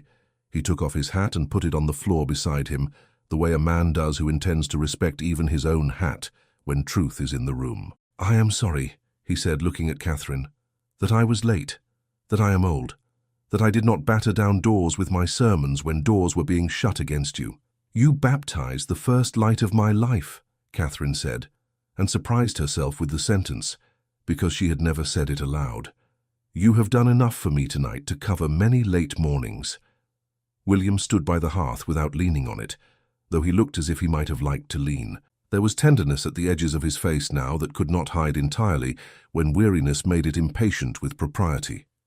"We have the truth," he said. "The question is, what will be done with it?" Catherine's hand went to her throat, to the locket she had tucked back into its ribbon. "We will not let it be burned," she said. "Whatever else, we will not let it be burned." A sound carried in from the courtyard then, not loud but certain. Bells. Slow at first, then gathering themselves into the pattern that tells a house to come awake. Not chapel bells, richer than that. Hawthorne's bells calling for a different kind of worship. A footman, pale with duty rather than fear, knocked and entered. He looked briefly at Catherine and Penryn as if to remind himself to be a man in a room and not a rumour. He bowed to William. "Your Highness," he said, "you are summoned to the great hall at dawn. The Privy Council requests your presence to speak of your imprudence." Dawn washed the study in a pale, reluctant gold. The footman's message had left the room colder than it had been. William dismissed him with a nod, and then stood very still, as if stillness might give him another minute to decide who he intended to be. He turned to Catherine. "Before I am summoned into their words," he said, "I will speak mine." Reverend Penryn rose, reading the hour and its needs. "I will wait in the anteroom," he said, collecting his hat. "A parson's patience is a disease I encourage." When the door closed behind him, silence consented to stay. Catherine's hands were steady now, because steadiness had been needed so thoroughly that her body had given in to it. She looked at the man before her without averting, because the night had stolen the uses of pretending. William took one step, then another, as if approaching a shy creature who might bolt. He stopped short of reaching for her. "Catherine," he said, and the name came out on a breath that was part apology, part prayer. "I married you." The sentence did not require an answer. It asked for acknowledgement of a shared world. She gave it with her eyes. "I meant to be a husband," he said. "I meant to be a man who writes each day into a better one for the woman who trusts him. Then the world I had been born into, its rules, its disguises, its cowardices, closed its hand around me. I wrote letters that did not come. I obeyed orders I should have argued. I obeyed silence I should have broken. I grieved you as if you had chosen to leave and punished myself as if that could redeem you to me." She stood very straight, because the words deserved to be met upright. "I grieved you as if I had imagined you," she said. "I thought I had been fooled by a kindness that belonged to no life that could be kept." He opened his hands as if he could set everything he had not said there and offer it. I have two choices before me this morning. Either I call our vows a mistake and let men with pens erase them to save my name's furniture, or I say that the truth is the truth whether it pleases a room or not, and I build the whole day on that. And the children? She asked quietly, because quiet holds the most. I will acknowledge them, he said, as mine, as ours, as children who will never again be made to stand outside while law is spoken against them. Her breath left her like a weight. She did not weep. The feeling was too solemn for tears. She lifted a hand, ungloved now, and let it hover in the air between them like an intention. William did not take it at once. He looked as if he feared claiming any more before she had chosen. I cannot promise an easy year, he said. I can promise this, and it is not a little thing. I will not let the truth be changed to make other people comfortable. Not for them, not for me.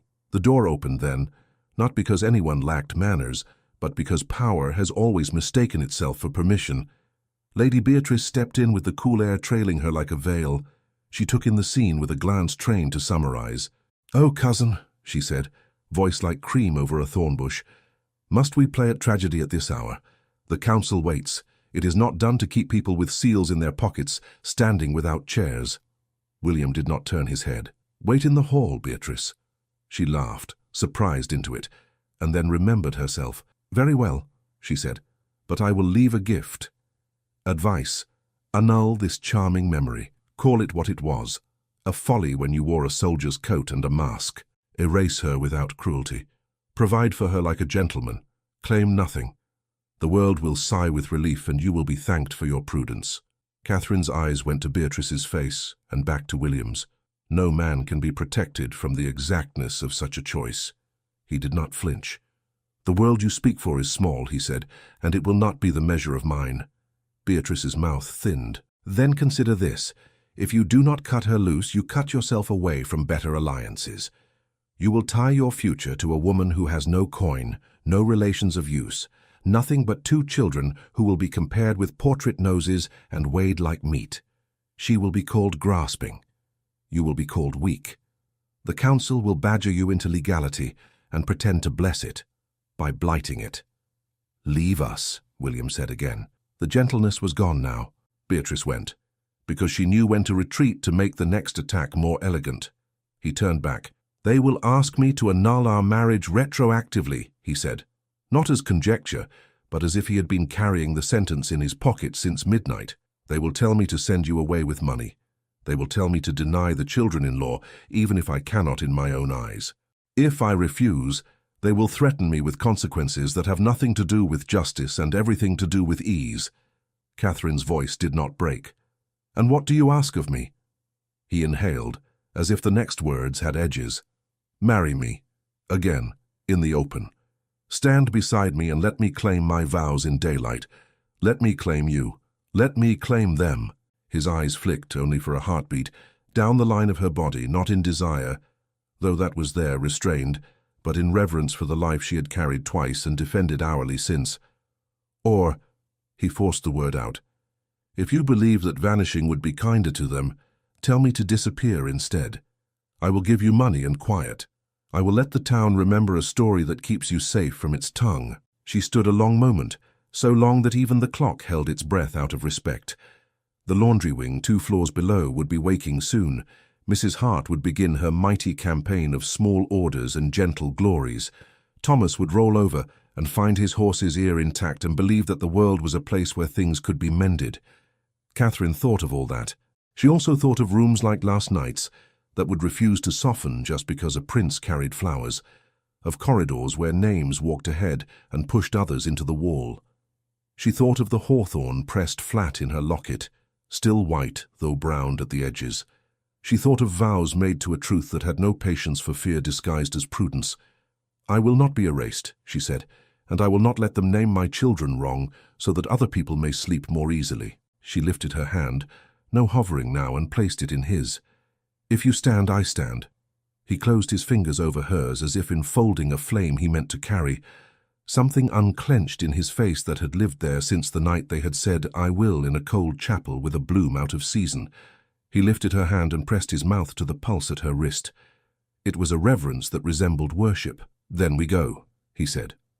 They crossed the corridor together. Beatrice watched from a chair by the door with a face composed into concern. She rose to walk with them and found herself neatly flanked by Mrs. Hart, who had materialized out of domestic air like a consequence. Mrs. Hart took Beatrice's arm with the imperious intimacy only a housekeeper can manage. "You will forgive me," she said brightly, "but Cook insists we inspect the tea breads for the council. They are men who do not understand what holds them upright." Beatrice allowed herself to be steered 2 steps, then slipped free with a tart smile. "Later," she said, "I would not miss the spectacle." The great hall had arranged itself into a ceremony without the ceremony's graciousness. Chairs for the council, a table for papers, a space left open that was shaped exactly like a woman's mortification. Men in strict coats turned to watch the pair enter. Some looked grave because they believed it made them just. Others looked pleased because the day had delivered a play and they had good seats. William did not pause under the weight of the watching. He led Catherine forward to a place not at the back, not at the side, but where a person would stand who had business here. Reverend Penryn stood already to one side, hat under his arm, a folded document in his hand, his expression mild as a man firmly planning to be troublesome. The Lord Chancellor cleared his throat and made a small arrangement of his papers, like a priest adjusting his stole before scolding a parish. "Your Highness," he said, "we convene under unhappy necessity. Rumors have preceded the truth. We must decide which to honor." His gaze flicked to Catherine as if she were a word he had not learned to pronounce. "The matter concerns a purported union in a country chapel, a mistake of youth, we are sure, that must be set to rights before it becomes a cudgel for the malicious." William's voice did not concern itself with being musical. It concerned itself with being true. "There is nothing purported about my vows," he said. "There is a register and a parson and a memory more faithful than some lords' consciences." A stir. The Chancellor lifted a palm. "Even if some ceremony occurred," he said ceremony the way dentists say extraction, "it could not be binding without consent of the Crown, given your station, and there was no consent. It is best annulled. The lady may be provided for generously. The children—" Catherine felt the air hinge under that word as if a trapdoor had been lifted. She spoke before air could close it on her. "The children have names," she said. "Theirs are Thomas and Eliza.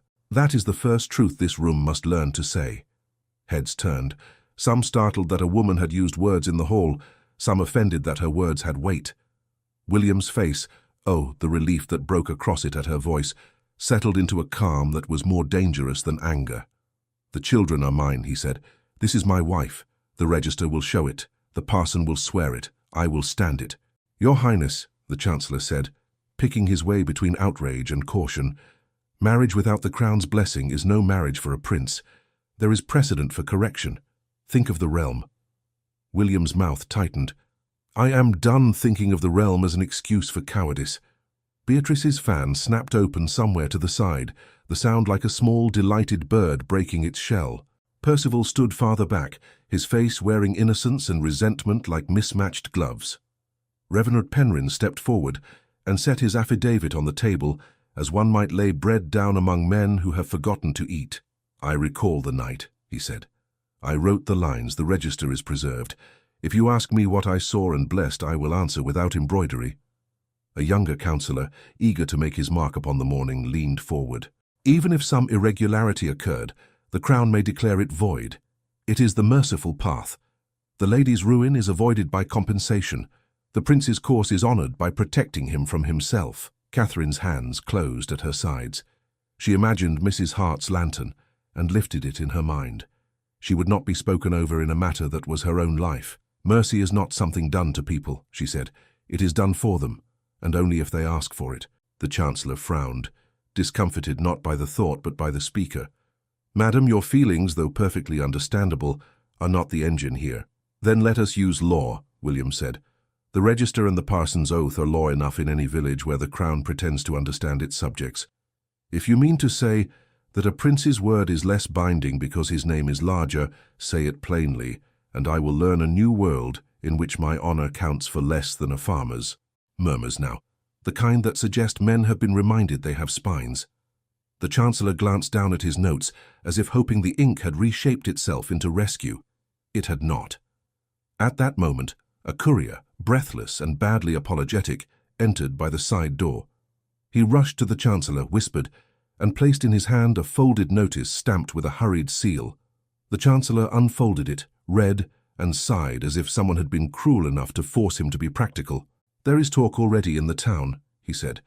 "It cannot be contained by breakfast. We must hold a public hearing at noon." He looked at Catherine for the first time, as if she were not a carved figure, but a person who might reply. "Madam, at such a hearing you will be subject to observation that no gentlewoman desires. You may withdraw if you wish. Your absence will be read as prudence." Catherine felt the hall tilt toward expectation. She could feel, even without seeing them, the faces of women who had never had to choose between safety and truth, and those of men who had never had to decide whether to place a woman's honor ahead of their comfort. William's hand found hers, not declarative, not commanding, simply present. He did not speak. He let the question stand where it would stand best, before her. She looked at the closed door behind the council, the open window where a slice of morning had made it through, the floor where her own boots had left a faint damp from dew. She heard, as if from far off, Eliza's small laugh when steam kisses cheeks, Thomas's careful salute. She looked at William and saw a man who was ready to be brave in the correct direction at last. The Chancellor waited, pen poised to write her absence into the day like a kindness. Catherine lifted her chin and drew breath to answer whether she would stand beside William at noon or protect her children by disappearing. "I will stand," Catherine said. It was not loud, but it travelled. The words moved across the hall and found their places in ears that had been waiting to be told what to respect. William's hand tightened on hers once, then released, not to let go, but to let her be seen as herself. Noon brought the town into the great hall with a force the house had not felt in years. Doors were opened wider than custom liked. Villagers stood shoulder to shoulder at the back, hats in hands, boots courteous as they could make them. Shopkeepers closed early, not for spectacle, but because their own lives had been placed on the scales and they wanted to see whether the measure would be just. The gentry clustered like migrating birds on the flanks, their faces divided between appetite and apprehension. The council had arranged itself again with an air of having known this would be necessary all along. Mrs. Hart moved like a general in a field she had known since girlhood, directing maids with trays of water as if hydration were a moral question. She planted herself near the side where Catherine would pass and did not move, a small fortress in cap and apron. William did not make speeches. He stepped forward with Catherine. They did not wait to be called. Some privileges can be used to open doors for the person whose name is not on the gate. He used his for that. Reverend Penryn raised his right hand and swore to tell the truth, his voice strong enough to carry to the back and gentle enough not to break the air. He recounted the night years ago with economy and tenderness, refusing embroidery. He named the chapel, the candles, the vows. When asked if he had been deceived as to the man's identity, he shook his head. "I know what I know," he said. "A prince may wear a plain coat to make his way in the world, but he cannot disguise his courtesy, nor can he disguise the way he looks at a woman when truth is in him." He placed the affidavit on the table, then lifted the register when William brought it from the safe. The hall leaned in when the leather appeared, as if an old book could bend time. Penryn opened to the page and turned the great volume so that the council might see. The names sat where they had been set, ink black, as if it had decided not to fade out of stubbornness. Catherine Harrow, William Hawthorne, the date beneath, claiming its authority without swagger. The Chancellor adjusted his spectacles and read, lips moving as if to deny nothing, and claim the act as his own idea. He looked up and found Catherine's face, and for the first time nodded to her as one nods to a fact. "Does any person contest the integrity of this record?" he asked. Percival shifted at the side, then stepped into view with the care of a man approaching a fire to test if it is real. "I would only say," he began, "that registers can be amended. Men have interests." "Indeed they do," Penryn replied with crisp cheer. "Mine is truth. What is yours?" Titters, quickly suppressed, ran along the back. Percival flushed. He opened his mouth to continue, then closed it because he had been offered no handhold for a respectable pretense. A young clerk, summoned by the Chancellor, examined the paper with the greedy joy of a person keen to be useful. He ran gentle fingers along the edge, sniffed where wax had dripped, held the page to the light to see if any hand had tried to teach it to lie. "The ink is of the time," he said. "The hand is consistent with the other entries. The page has been singed at one corner, but not by design." He cleared his throat, suddenly aware he had strayed into poetry. "That is, not by deceit, sir, but by candle folly." "Very well," the Chancellor said, and the words seemed to tire him. "The record stands." He looked at William. "Your Highness, the Council cannot pretend the marriage did not occur. Given the realities of your station, we are obliged to consider its public solemnization and its legal declaration." "Good," William said simply. He took Catherine's hand again, this time openly, and the hall watched the act like people watching a man set down a burden he has carried too far. There remained the question the hall had come for and dreaded: the children. It did not present itself as a question, because it was not. It was a pair of small truths breathing behind a screen near the side, where Mrs. Hart had arranged a chair, crayons, and a noble supply of patience. Thomas and Eliza had been brought at Penryn's quiet insistence. He said later that it had been a theological conviction, but it was really a personal one. When the Chancellor, in his careful way, broached the subject of status, "As to the matter of issue," he began, and then stalled, not for lack of words, but for lack of courage. William saved him. "They are my children," he said. "They will be recognized as such." A murmur, a shifting of feet, a soft "oh" from the back that might have been someone dropping a pin or discovering a new world. "They need not be put on display," Beatrice murmured just loudly enough for her own quartet to hear. "They need not," Catherine agreed. And yet when Thomas, misunderstanding the adult hush as permission to come forward, slipped his small hand free of Mrs. Hart and walked steadily to stand near his mother's knee, she did not pull him back. He stood very straight because standing straight was the only way he knew how to be brave for grown-ups. He looked at William, and with a solemnity that set the hall's throat working, lifted his hand and offered that practiced salute. The resemblance, which had been noted in whispers and smiles, stood up fully then, unashamed. The dimple, the angle of the brow, the stubborn, gentle mouth, blood and love had written the same code twice. A sigh that was not quite a sob rose around the room, as tenderness, long told to wait outside while law was in session, put its foot over the threshold without asking. Eliza did not come forward, being occupied with the red crayon. She looked up once, saw that the men had learned her brother's name without being told, and returned to her drawing with the scorn of a queen for slow learners. The Chancellor took off his spectacles and polished them as if polishing might make the world more orderly. "Very well," he said again, more human. "Let it be recorded the children are acknowledged." He glanced at Catherine. "And their mother's name enters the book not as a courtesy, but as fact." William turned then to where Percival had tried to fold himself into the tapestry. "Lord Ashcombe," he said, voice like daylight on frost, bright and without heat, "last night you ordered a man to steal or ruin a church record. He failed. You will give me the names of all those you have paid for such errands. You will then resign your stewardship. Your accounts will be audited by someone who prefers numbers to narrative."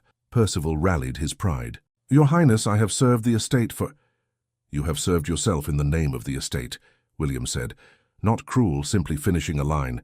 "You are dismissed." An exhalation ran through the room the way a wind passes over wheat. It did not laugh, it did not cheer. It recognized justice as a shape the body has always known it should make, and was relieved to see it made. Beatrice, who had expected spectacle and found verdict, folded her fan. "Cousin," she said later, when the moment allowed for private malice, "you will be forgiven by the sentimental and despised by the clever.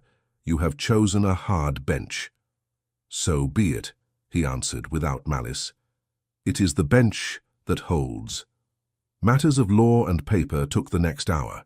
There were signatures, seals, notes to be carried to town and to church. The Chancellor spoke more softly than he had at dawn. He did not apologize. Men of his sort rarely do. He did something better. He used the weight of his office to put into the minutes sentences that would shelter the vulnerable. When gossip scattered like birds. When it was done, when the hall had remembered that it could relax its shoulders, Mrs. Hart, with the instincts of a general and the manners of a saint, found that a table had appeared with bread, cheese, and tea. People eat after battles. It is one of the wiser human habits. Villagers drifted toward Catherine with the careful courtesy used for queens and grieving women. The baker's boy managed, with courage he would tell his children about one day, to meet William's eye and say, "Thank you, sir," as if he were talking to a neighbor who had lent him a ladder. Penryn blessed them with brevity. He told one woman who whispered that the Lord's favor is not a ribbon that can be pulled off and pinned on elsewhere, depending on who is staring. He told a man with theories to help.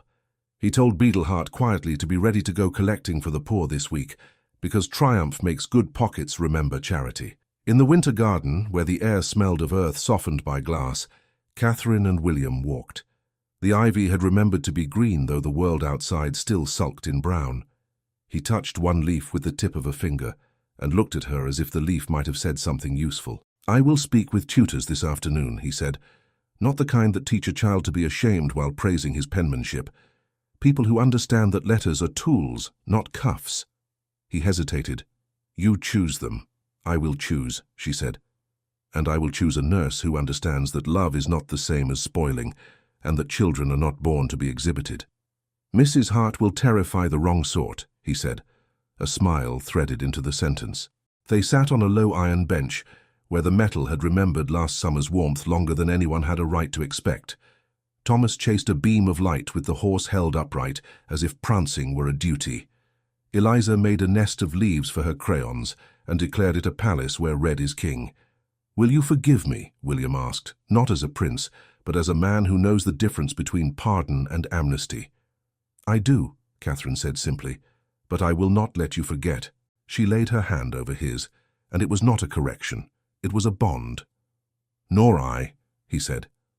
They walked again, not like two figures in a painting who have been told to look at one another, but like people who have learned to feel the other's step. They spoke of small things as leaders of households do when the crisis has passed, and the real work, which is daily, begins. Boots for Thomas, a stool for Eliza that would not tip when she stood upon it to see the view, bread to send to a woman near the mill whose husband had broken his back without breaking his pride, the question of where to place the toy horse at night so it could be found when mornings required courage. Penryn came to them where the citrus trees made little bright proofs of summer. He had his hat in his hands again, because the old lesson to remove it in the presence of holiness had been repurposed by his own soul to include other kinds of sanctity. "I will publish the bans when you wish," he said, businesslike and tender, "or we will go quietly and do the thing without making the town drunk on celebration." Catherine looked at William. "Not grand," she said, "not a spectacle." He nodded. "At dawn in the chapel," he said. "The same place, the same truth, only the light clearer." Penryn smiled, eyes bright and not ashamed of it. "I will lay the same cloth on the table," he said, "and find another hawthorn bloom, if the hedge will oblige me out of season a second time." The afternoon passed with the house returning to itself, as houses ought to after a morning has tried to make them a court. Percival was seen leaving by the servants' gate with a single trunk. He did not look at anyone, which is the smallest courage he showed all day. Beatrice made her farewells and forgot her gloves on purpose. Mrs. Hart sent them after her, with a maid who could be trusted to give them to a footman who would be careless. Some justice arrives in trifles. Toward evening the villagers' faces softened into ordinary again. The baker reopened. The boy whistled a braver tune. A woman who had once left apples without waiting for thanks came with 2 more and carried on a discussion about flour, as if she had no idea she had given anything but advice. In the quiet before supper, Catherine stood with Mrs. Hart at the laundry door and watched the steam rise. "You carried your lantern well," Mrs. Hart said, as if evaluating a day's ironing. "You did not set anybody's hair on fire with it, which is more than I can say for some." Catherine laughed, and it was a relieved sound, a sound that had found its place. "I will carry it again tomorrow," she said. "You will carry it every day," Mrs. Hart answered. "But some days it will feel like a candle in your pocket. That is enough. The dark pretends to be larger than it is." When night fell, the castle slept with the particular sleep that follows a day that has taken a decision and must now do the washing up. Catherine tucked Thomas in with his horse under his arm, and Eliza with her crayons arranged like a crown on the stool beside the bed. She checked the latch, smoothed the covers, and stood a moment to savor silence when it is a friend instead of an enemy. She met William once more in the winter garden before the lamps were put out. They did not speak about councils or signatures. They spoke about dawn and bread, and the way the air smells when roses have been watered. They spoke about walking to the chapel hand in hand, not because a hall had asked them to be brave, but because love had. They parted early, not because they wished to, but because good sense is sometimes the most delicate devotion. The house settled. The east windows accepted the moonlight without complaint. In the courtyard, a single groom checked the buckles on a saddle for no reason other than that this was the sort of house where buckles were checked. Catherine returned to her small room in the laundry wing and opened the locket once before sleep, letting the hawthorn see lamplight for a breath. She laid it beside the borrowed comb. The bent silver and the tortoiseshell looked well together, as if truth and utility had always meant to share a table. She blew out the candle and lay down between the children, as she had on worse nights and better ones. In the dark, she felt the shape of the day in her bones, not jagged now, but fitting. Tomorrow would come with its simple ceremony and its unadorned vows. The house would breathe with them. No one waited for drama. The hour for that had gone. The rest would be love's work, and it would be quiet, and it would be enough. Dawn found the chapel quiet and sure of itself. Mist lifted from the ridge like breath from a sleeping child. Catherine woke before the cock and lay a moment between Thomas and Eliza, listening to the small certainty of their breathing. When she rose, she did not have to fight fear. It had learned its place. She dressed in the simple gown Mrs. Hart had pressed smooth with the palm of her capable hand. She pinned up her hair and tied the ribbon at her throat where the locket lay. No longer a secret, only a treasure. Thomas stirred. "Is it morning?" he whispered, as if morning could be shy. "It is," she said, "and a good one." Eliza sat up and climbed into her lap without ceremony. "Are we going to the little church?" she asked, eyes wide, voice hushed before holiness she had invented. "We are." Mrs. Hart arrived as if the day had sent for her. She carried a basket that smelled of bread and orange marmalade and looked like courage disguised as breakfast. "Eat," she commanded, then softened. "A bride needs steady legs." "I am steady," Catherine said gently. Mrs. Hart nodded, satisfied, and beautiful without having to ask permission for it. In the courtyard, William waited with a quiet that had learned to be strength. He wore plain dark clothes with a linen collar so clean it counted as a vow. His signet ring sat where it belonged.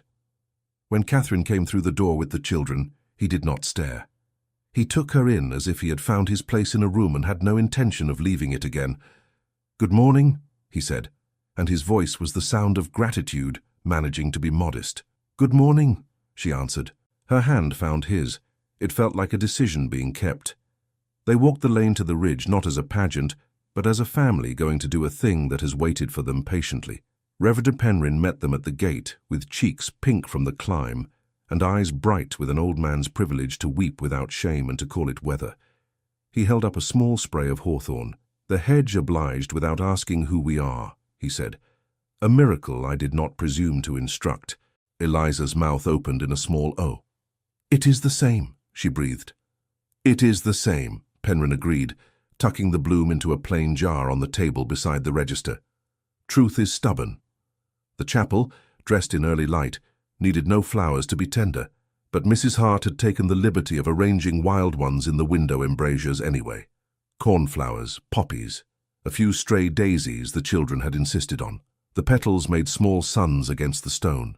The air smelled of beeswax and the possibility of bread. A handful of villagers had come because they understood that privacy is sometimes best kept by witnesses who love you. Beatrice did not come. The hour did not flatter her. Percival did not come. Dismissal had taught him that attendance at happiness requires a rank he did not possess. The ceremony took no time and all time. Penryn's voice held steady on the words that had been waiting behind his teeth for years. Catherine spoke with a voice that remembered being quiet and chose not to be. William answered like a man who had learned his own name again and meant to keep it clean. When the parson asked for the ring, Thomas stepped forward, solemn as a beadle, and offered it from a ribbon tied around his wrist. His hand did not shake. William took the ring and, before he set it on Catherine's finger, knelt to Thomas's height and whispered something that made the boy's eyes brighten and set his mouth carefully, like a soldier trying not to grin on parade. Eliza scattered wildflowers down the shallow aisle, not with dainty pinches but with generous handfuls, the way love prefers. Poppies kissed stone and did not apologize. Cornflower blue made pathways for feet that already knew where to go. "You have stood in sorrow," Penryn said softly, the sentence for them and for anyone whose ear was open. "Stand now in joy. It is the same standing, only warmer." William set the ring in its rightful place. Catherine looked down at it, gold warmed by skin, not by fire, and felt years loosen like threads that had been tied too tight. She lifted her hand and laid it against his cheek.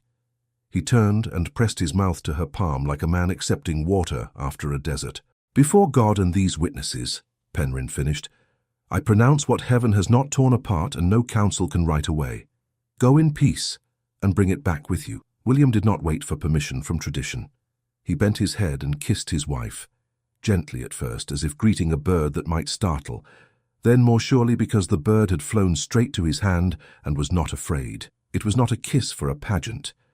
It was a promise set on a mouth and answered. They stepped out into morning that had decided to be generous. Mrs. Hart embraced Catherine with a fierceness that would have bruised anyone else. "There," she said, satisfied. "We can get on with the day."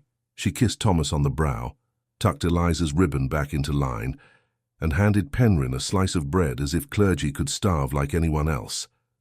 The village did not cheer. It did something better. It smiled like people who have been told a story they almost do not dare believe, and then find the proof in a child's eyes.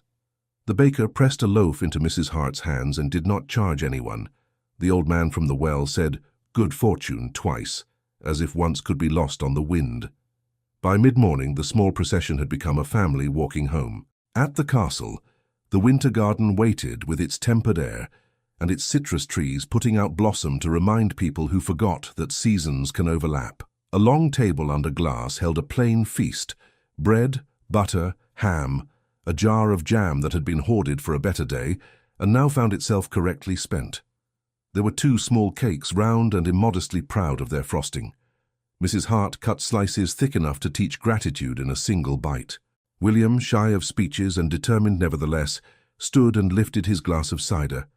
"To Catherine," he said, looking only at her, "to Thomas and Eliza, to truth kept, promises mended, and the kind of love that knows the work of being kind." He added, almost to himself, "and to those who stood when it was easier to sit." People drank as if the cups had offered medicine, and it turned out to be joy. Penryn raised his glass last and murmured, "So may it always be." Later, when the heat under glass grew soft and the children shifted from parading to sprawling, William led Catherine out along the east terrace. The day had the grace of being ordinary, the gift that follows any true ceremony. "There is one more place I would take you," he said, "if the sea does not seem a ridiculous ambition for an afternoon." "The sea has never been ridiculous," she said, "only unfathomable." "So are you," he returned mildly, and she laughed, and the laugh went through him like sunlight through leaves. They made the journey in 2 days because no one insisted on hurrying. The sky changed its mind often and handsomely. Fields gave way to heath, and heath to the suggestion of salt. When the sea arrived at last, it rolled itself toward them with the patience of a creature that has always been and always will be. The children ran at it and recoiled, then learned its rhythm and found their own to answer. Thomas held his wooden horse high and galloped on wet sand. Eliza discovered that shells are a language and began to collect sentences. On the promenade, William and Catherine walked with their shoulders brushing. Sometimes their hands found each other, and sometimes they did not bother to separate. Words came when they were useful and drifted off when they were not. They stood together and watched a ship assert its line across the horizon. The wind threatened Catherine's hair and then gave up. William lifted a lock back into place and let his fingers rest a fraction too long, the small selfishness of the newly wed and long parted. He turned to her. "I love you," he said simply, like a man declaring a weather that must be prepared for, not a mood to be coddled. "And I you," she said, with no embroidery. "Then and now and when we are old enough to call each other foolish for having been young and right," he smiled at the right, "we will be told often that we were wrong. Let us be wrong together in the eyes that prefer easy lies. Let us be right in the life we make." she answered. They sat on the steps where the promenade met the sand. He drew the locket's ribbon from her throat and laid the bent silver in his palm beside his signet. The two shone without competing. "Shall we retire them to a quieter service?" he asked. "Or wear them until wood remembers it was forest and metal remembers it was star?" "We will wear them," she said. "And when we set them down, it will be because we have put something better where they lay." He reached and drew her close. The kiss they shared here was not the chapel's pledge, but the day's harvest, richer by sun and salt. It was patient and sure and not hurried by spectators or interrupted by the thought of letters not received. When they parted, their foreheads rested together with the relief of travelers under a roof they trust. Thomas and Eliza arrived with treasures. "For you," Thomas said, offering a shell that had the shape of a small ear. "It listens," he explained. "You can hear the sea even when it is busy elsewhere." Eliza presented a piece of sea glass, the color of spring. "It used to be sharp," she said gravely. "Now it is good." Catherine held both gifts as if they were sacraments. "So it is with hearts," she said. "So it is with men." William laughed under his breath and did not mind being corrected by truth that wore a ribbon. They walked on until the light began to think of evening, and the air asked for shawls. They turned toward their lodgings with the manner of people who intend no grand literature of their lives, only the exactness of daily tenderness. Back at Hawthorne, weeks made their honest procession. Tutors came and learned to make lessons feel like discoveries. A nurse sang songs that did not condescend. Mrs. Hart ruled and was adored. The chapel remained, its doors rarely locked now, because some doors are safest when easy to open.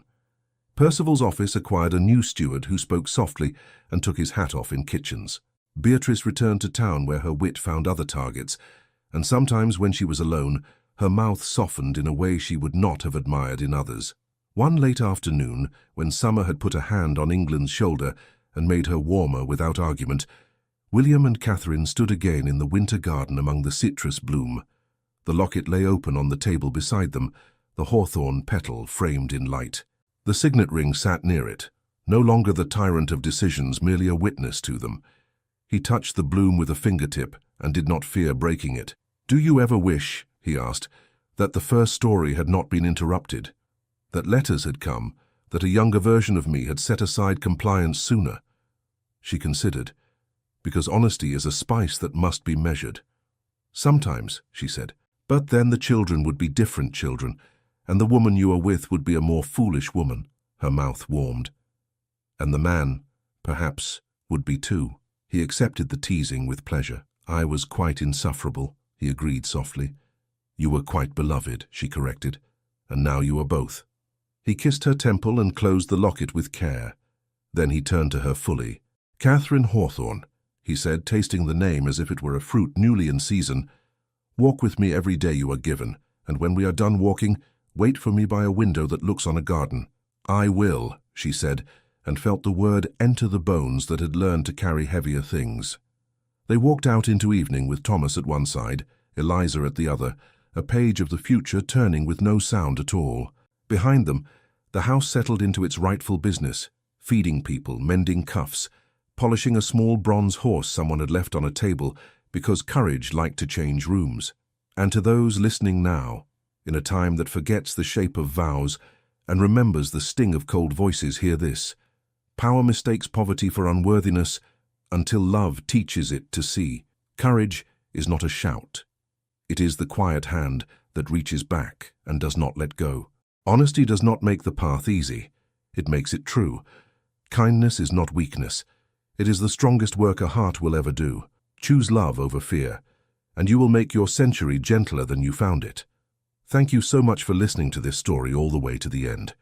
We hope it moved you as much as it moved us while telling it. We'd love to hear your thoughts.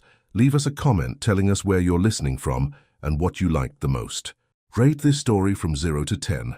What score would you give it? If you enjoyed this story, don't forget to subscribe to the channel and leave a like as a show of support. That really motivates us to keep creating and sharing more stories full of emotion and life lessons. And before we go, we want to remind you that an exciting and heartwarming story recommendation will appear on the final screen. If you'd like to enjoy it, just click on the video. Thank you once again for being here, and we'll see you in the next story.